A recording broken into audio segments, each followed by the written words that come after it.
Góðan daginn. Í dag ætlum við að fara í augnsjúkdóm sem að margir þekkja en kannski fáir átta sig alveg á hvernig virkar. Það eru þurru augun og augað er mjög viðkvæmt fyrir þurrki.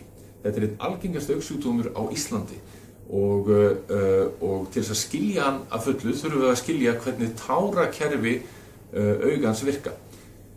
En við getum hugsað okkur að það sé til tvenns konar tárakerfi. Það eru smurningskerfi augans sem er þar sem að tárin eru búin til sem smyrja augað og þau eru í gangi bara allan liðlangan daginn og alla liðlanga nóttina, að vísu minna á nóttunni en á daginn, og þau eru staðsett hérna á hvítunni, alls staðar í kringum horninuna hér, fullt af litlum kýrtlum sem eru samt mjög viðkvæmir fyrir ýmsu áreiti.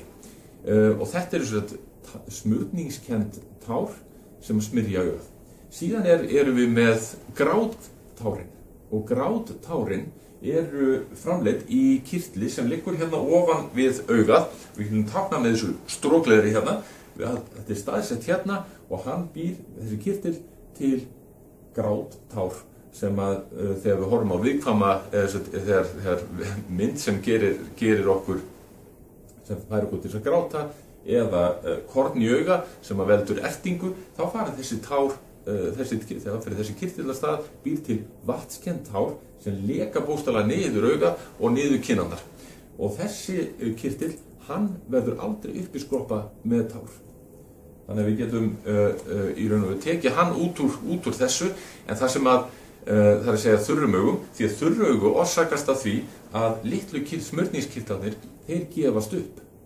Og það getur verið aldur, það getur verið það minnkar táraframleiðslan með aldri, það getur verið lyf, það geta verið sjúkdómar og það geta verið skurð eftir skurðagerðir, að þá getur orðið þurrkur. Meira segja eftir slímhinnubólgu þá getur orðið mikill þurrkur í augunum sem út af því að þessi litlu kirtlar þeir búi ekki til að nægilega mikið að tárum. Og þá kemur að sérkennilegu fyrirbæri að þegar við erum augu verða þurr, að þá verður ertingin, þá verða þau auðertari ef svo með orðið komast, og þá fer í gang þessi kirtil hérna sem að býr til tár. Þannig helstu einkenni þurraugna eru ofta að tárin fara að renna niður vangana, sérstaklega þegar þau eru út í rok.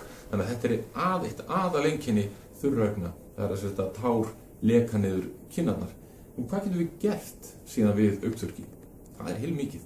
Við erum með gervitár sem við getum keypt út í öllum apótekum, og gervitárin þurfa að vera nægilega slímkennd. Þetta eru augndroppar sem líkja eftir tárunum okkar, og við setjum þau í augað og 2-3 á dag, og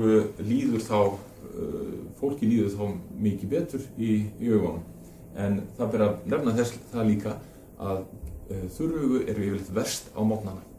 Nú síðan eru til litlir sílíkontappar sem við getum sett í táragangopin, en táragangopin eru á augnlokunum, og þetta eru op á göngum sem liggja frá augum ofan í nef, og það er mjög gott að hafa þessi göng þegar við erum með nægilega mikla táraframleiðslu, en ef okkur vantar tár, að þá er þetta óþarfa eyðsla. Þannig að við setjum átt tappa, það tekur enga stund ofan í táragangopin, og þá verður meira af tárum eftir í augunum.